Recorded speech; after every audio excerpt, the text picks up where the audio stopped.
Welcome to Arlington Public News. I'm James Milan. And I'm Stephanie Wittenbach. Thanks for joining us in this edition of APN Loving Remembrances at the Select Board Chambers this week as Arlington's town leaders remember Kevin Greeley. And after more than 33 years of service, Fred Ryan, a great friend of ACMi's and Arlington's Chief of Police, announces his retirement. Ryan says he'll be stepping down in the next few weeks. And we'll tell you all about his plans and what the town of Arlington will be doing to recruit his replacement. And an entirely new approach to incarcerating those who pledge to defend this nation. How one area lockup is serving as a national model and giving our veterans a much-needed second chance. That and more up next. Stay with us.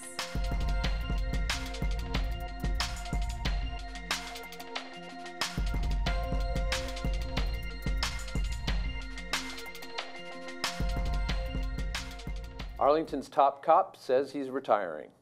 Town leaders made the announcement this week, which caught many by surprise. Frederick Ryan says he will end his tenure as Arlington's police chief, a position he's held for 20 of his 33 years of service. Ryan was born and raised right here. He was appointed Arlington's police chief in 1999. In a statement released this week, town manager Adam Chapdelaine said under Ryan's leadership, the force received full state accreditation and was one of the first to hire a mental health clinician.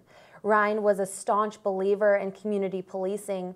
Chapdelaine said under Ryan's guidance, Arlington's police department and its approach to law enforcement became a national model of the modern community-focused agency. Chief Ryan talked about his philosophy of involving residents to help police officers do their job and acquire trust from residents police are paid to keep safe. APN spoke to Ryan recently when he was honored by the Arlington Youth Counseling Center for employing innovative approaches to law enforcement's role in fighting drug addiction. Far too long, we put up self-imposed barriers to success around a substance disorder and other related conditions. And we've got to get smarter about policing our communities. You know, being tough on crime is easy. You know, criminalize everything, arrest everybody and warehouse them in jails. That's easy work. But the outcome has adverse consequences on communities and the quality of life in communities that take that, tough on crime approach. In Arlington, we try to be smart on crime. And being smart on crime is hard work, it's data driven, it's driven by science rather than by emotion. In Arlington, we don't have public safety silos and public health silos. We truly work in a collaborative approach to bring better services to our community. And in Arlington, arrests are down and so is crime. And as far as I'm concerned, that's a great place to live.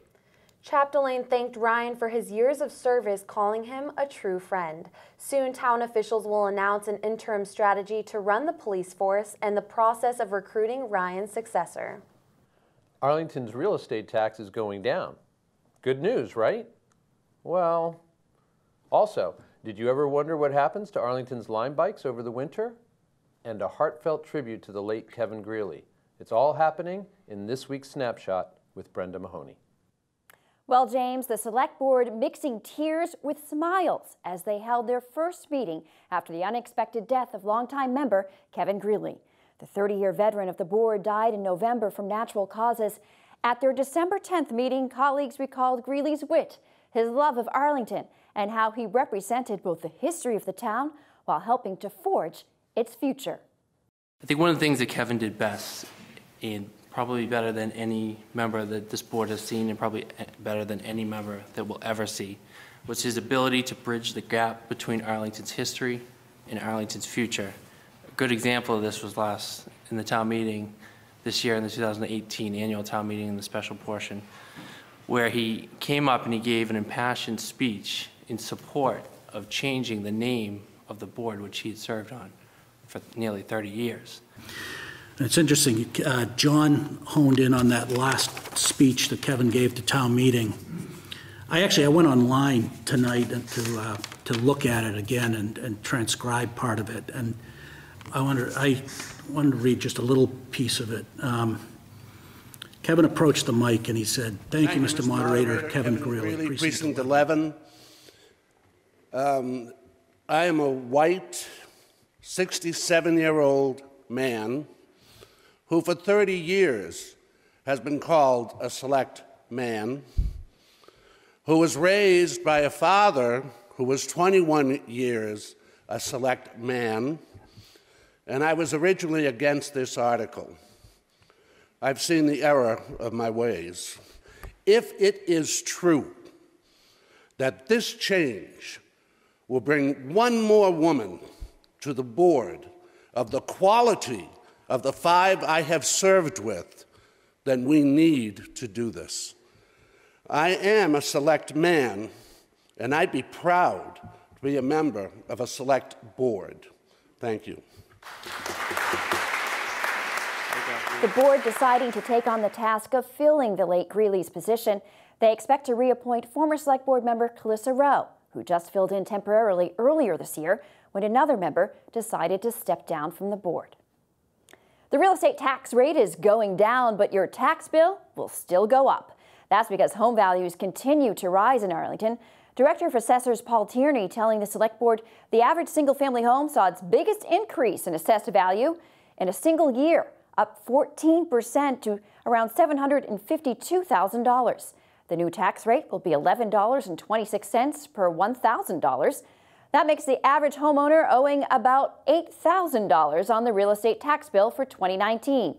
Tierney telling the Select Board that's compared to an average tax bill of about $15,000 in neighboring Lexington. Select Board member Joe Curl noting it's the lowest tax rate in 13 years and people should appreciate the benefits of living in a desirable town and their home's increased worth.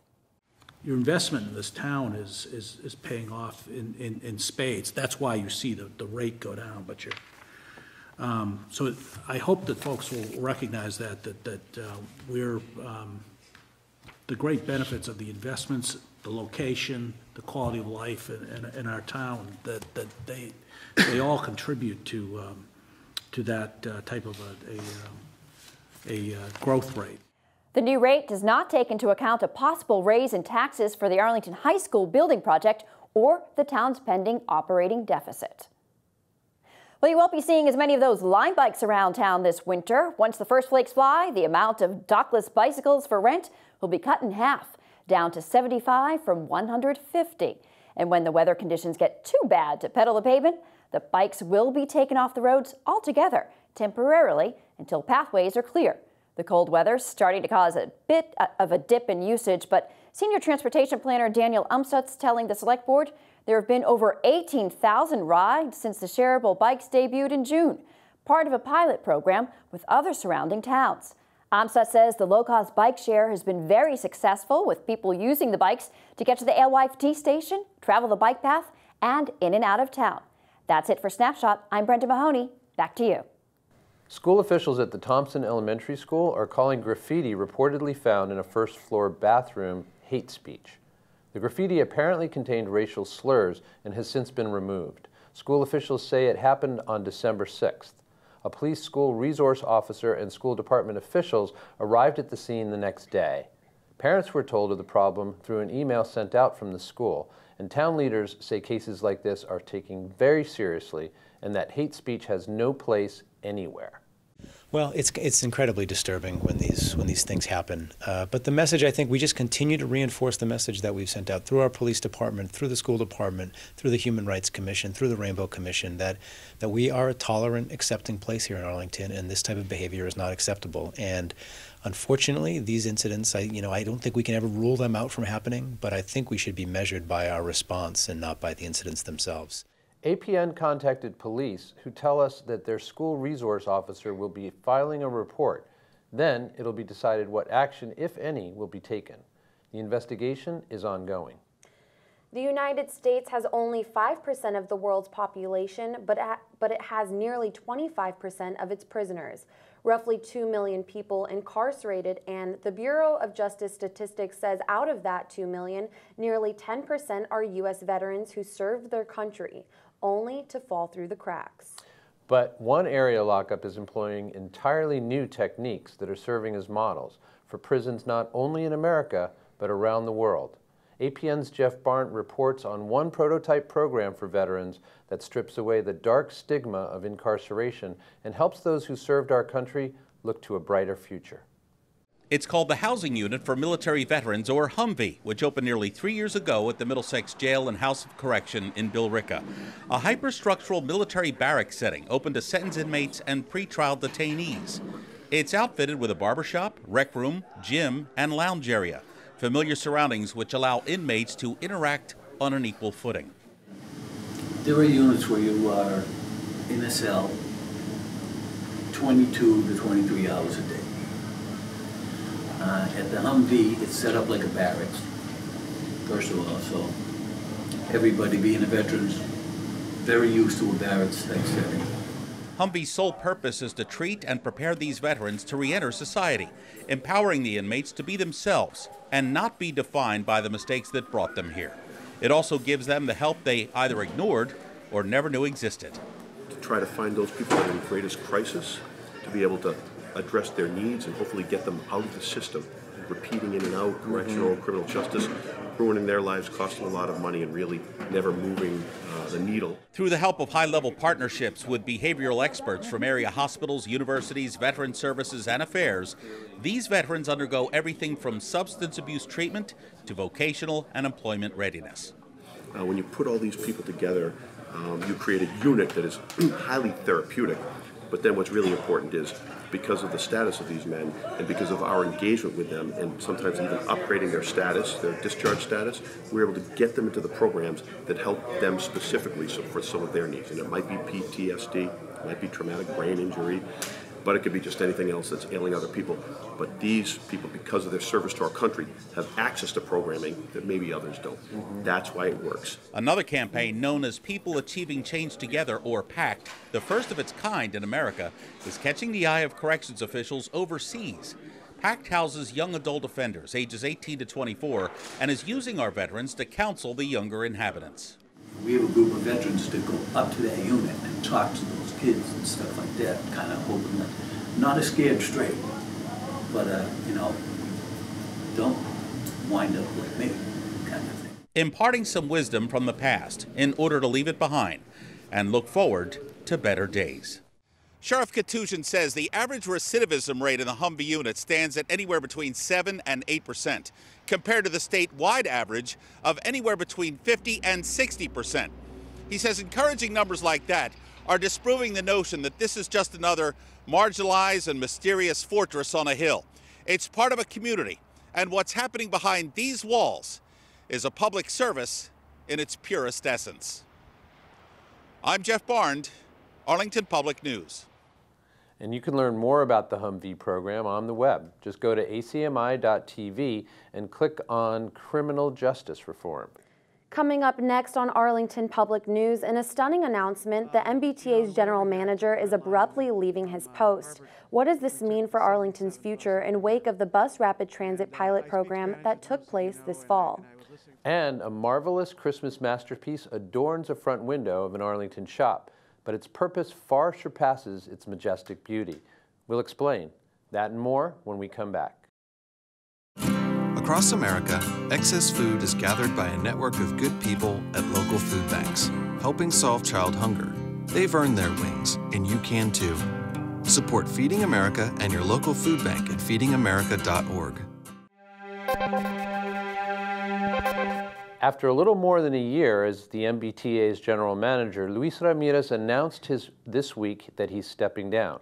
The Transportation Authority's Fiscal and Management Control Board Vice Chair Steve Poftak will be taking over.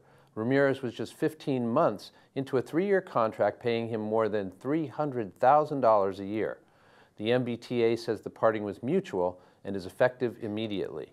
Ramirez is leaving at a time when the systems at the red, green, and orange lines are poised to get massive upgrades. Transportation leaders say that among other initiatives, Luis Ramirez helped advocate for designated bus lanes to speed up rush hour commuters. He was present when Arlington officially announced the opening of its BRT pilot program. APN asked town manager Adam Chapdelaine about whether Ramirez's departure will have any effect on Arlington's long-term rapid transit plans. I know GM Ramirez was very supportive of BRT. He came out here for the launch of our BRT, and I'd had a conversation with him when we were touring the Alewife Garage about BRT, and he was really into the nitty-gritty of figuring out what type of paint to use and what the right approach was. So he was definitely a supporter of the initiative. But I think he's also brought in a lot of people to work for the T that are committed to things like BRT and other transit improvements, as well as having the governing board, the Fiscal Management and Control Board. I know there's at least several members that are really pushing hard to implement BRT where it's been tested, as well as in new locations. So hopefully there won't be a dramatic impact on BRT, and that we'll be able to continue to move forward as we've planned. MBTA's deputy GM, Jeff Gonneville, will run things until POFTAC can take on the new job. We are in the last days of autumn. That means winter is up to bat, and so is the dreaded cold and flu season. With the harsh winter weather starting to dig in its heels, and given last year's alarming breakout of flu and cold, medical professionals say you'd be wise to implement some cold and flu prevention strategies at home, school, and work. Doctors are bracing for a potentially bad flu season if last year was any indicator. Last year and this year was among the worst for cases of influenza. The Centers for Disease Control reported nearly 200 pediatric deaths in the 2017-2018 season and more than 30,000 people hospitalized for the flu. In fact, it was one of the deadliest flu seasons in history. That's why doctors are adamant about their patients getting a flu shot, even if the effectiveness of vaccination is the result of the best educated guess scientists can make. Scientists and medical researchers try to predict what strains will be the most prevalent in the communities, and sometimes what happens is those strains actually mutate and go through changes even after the vaccine was created. What happened last year with the flu is the vaccine was created, but unfortunately the flu that was out in the community sort of changed and didn't match very well to what was in the vaccine. Amanda Bolbatowski is a certified physician assistant, and she strongly recommends everyone over the age of 6 get the flu vaccination. Since the flu season lasts from November through February, she says it's not too late to get yours. Also, if you or your child is sick, stay home. Always cover your nose and mouth when you cough or sneeze, and stock up on foods or supplements containing vitamin C, and drink plenty of water to stay hydrated. One of the greatest weapons against influenza is hand washing with soap and water vigorously for 20 to 30 seconds. Also, with the abundance of holiday treats out there this time of the year, too much sugar actually suppresses your immune system, making it hard for your body to fight off the flu, and even moderate alcohol consumption suppresses your nervous system, which affects your immune system. Doctors say it may be difficult to forego, but a flu shot and some proactive measures just may get you through what could be a brutal cold and flu season. And you can find the true spirit of the holiday season at Artful Heart Gallery on Medford Street, where they are raffling off a magnificent gingerbread house. This creative and sumptuous architectural holiday treat is courtesy of Arlington artist Laura Morissette. Her theme for this gingerbread house is a traditional Polish structure reminiscent of the traveling puppet shows that have captivated young and old alike for centuries. Artful Heart Gallery will be donating 100% of the proceeds from the raffle to support a local safe house. The Boston shelter gives a refuge to women and their children fleeing very dangerous domestic situations. You know, they come to these places with the clothes off their back and their children. I mean, they are under threat of death. So, you know, it's important to do this because we do it here because it's easy for people to give this way. It's safe, it's anonymous, you know, we're not endangering them. We have people we work with that get the goods to them. They tell us what's needed. And, you know, at the holidays, it's just a great time to bring, not this subject up, it's not a happy subject, but it's a great time to bring up the need and help other people. Raffle tickets are on sale through December 20th when the drawing takes place. Gallery owner Carla Dorado, who also spends a lot of time right in that chair right there, says she'll be dropping off wish list items for Safe House residents during the holiday season and next year as well. This time of the year can be very stressful with work, family, vacations, parties. Did we mention family? There's a place where you can find your zen in East Arlington, and it's definitely an art. Here's arts and entertainment reporter Jamie Joseph with a little tranquil restoration, better known as Yuletide Yoga.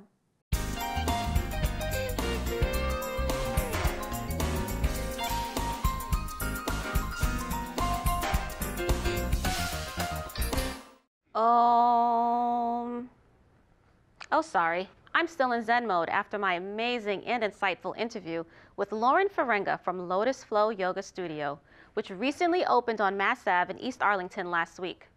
Lauren's motto is do yoga, be happy. Yoga is more of a healing art. It's about connecting your mind and body, healing those internal wounds, and sometimes healing physical wounds, repairing from injury, surgery, things like that. And so I would say it's really a healing art, and that's what we're doing here at Lotus Flow, is we're trying to heal the community and promote health and wellness in Arlington. So I've been a yoga teacher for almost 8 years now, and this studio is really an extension of the work I've been doing as a yoga teacher and yoga therapist for the past several years. This is kind of a central location for the Lotus Flow community to all come together. And they've all helped to create this space. They've volunteered their time, they've given artwork, as you can see here, and downstairs in our student art gallery as well. So it's really been a labor of love for the whole community. So it's open to everyone. We want this to be a very inclusive community. Right now we're teaching only adult classes. We just got started, but in the new year we're planning to add some kids classes as well. And we offer a variety, everything from very gentle restorative yoga to a more slow flow, which would be kind of a more beginner or basics class, but I don't like to use those labels because I think anyone can benefit from a slower class. And then we have all levels and also an intermediate practice, as well as chakra flow, which is a very healing practice, which really works on self-reflection and healing from the inside out. You can learn more about the schedule, classes, workshops, and services offered at Lotus Flow Yoga Studio by attending the grand opening on January 26th from 5 to 8 p.m., as well as by visiting their website, www.lotusflowyoga.com. I'm Jamie from Arlington Public News. Coming up next on the other side of the break, a very divisive information age that often pits politics against the media. That was the topic of discussion at Arlington High School this week. What questions do aspiring journalists have for reporters currently on the front lines? We'll tell you next. And the Spy Ponders kick off their winter season. We'll have a complete recap. Stay with us.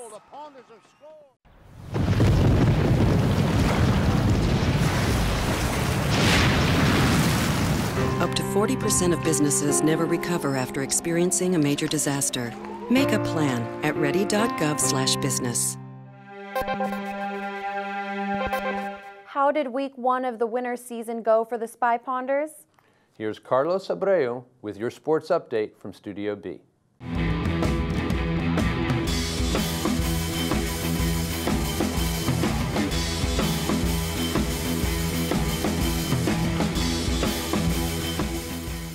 Hello Arlington sports lovers. The winter season has officially begun, and despite the cold temperature, Arlington is off to a very hot start.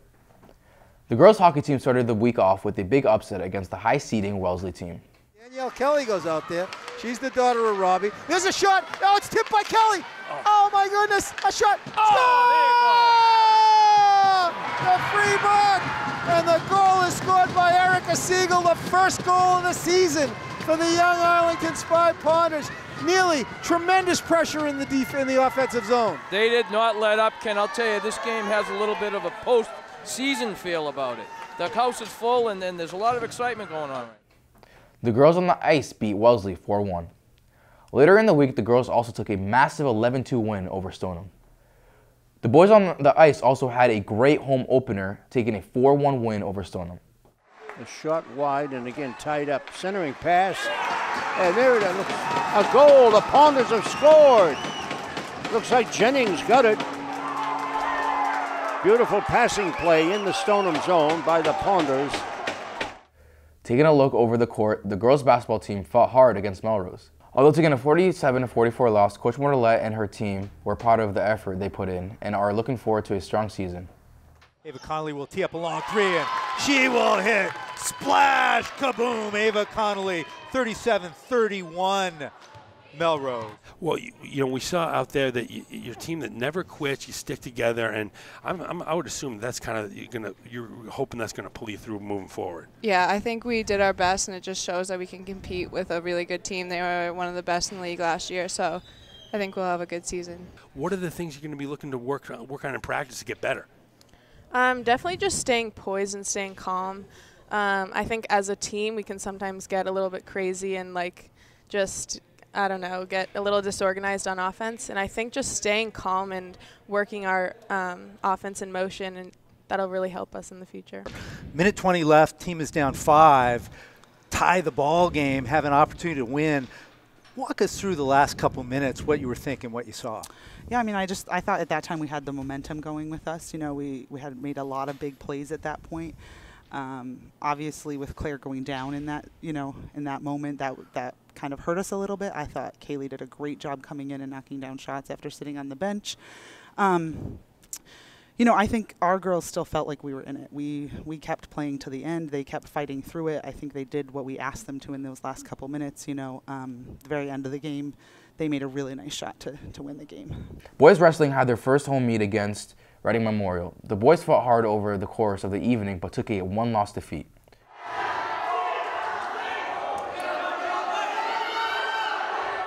Looking away from the players and over to the coaching staff, Spy Ponders football head coach Ryan Gendron resigned from the team this week. Coach Gendron spent 4 years with the Spy Ponders and ended his coaching career with a 20-24 record. Gendron will be taking time off away from coaching to spend time with his 10-month-old son. Here at ACMi, we'd like to thank Coach Gendron for his time with the Spy Ponders in Arlington sports. That's all we have for sports this week, but be sure to keep tuning into ACMi Sports for more coverage of the winter season. A first ever journalism symposium was held at Arlington High School early this week, giving students, staff, and area residents a chance to learn more about an ever-growing field in these highly charged political times.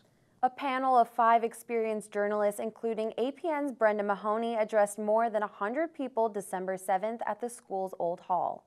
Students from Arlington High's Journalism Club asked questions ranging from the ever-changing landscape of social media to so-called news organizations injecting their own bias in news reporting to President Donald Trump's self-declared war on the press. Although President Trump is widely credited with adding fake news to our daily lexicon, these journalists agree that anyone wishing to be informed, check and then recheck the source of the story. As reporters, we're often coming to people and asking the tough questions that they may not want to answer, or we're coming into hostile situations and unwanted situations. We all probably wish we could do the good, happy stories, right? We like those. But we also are beholden to the people that we are reporting for and giving the public information. Many on the panel agree these are transitional times for the field of journalism and that future journalists are empowered to define it in the years to come. You can check out the entire symposium on demand at acmi.tv, and for all of our latest segments and newscasts, go to acmi.tv/news. And don't forget to like us on Facebook and follow us on Twitter at Arlington Public.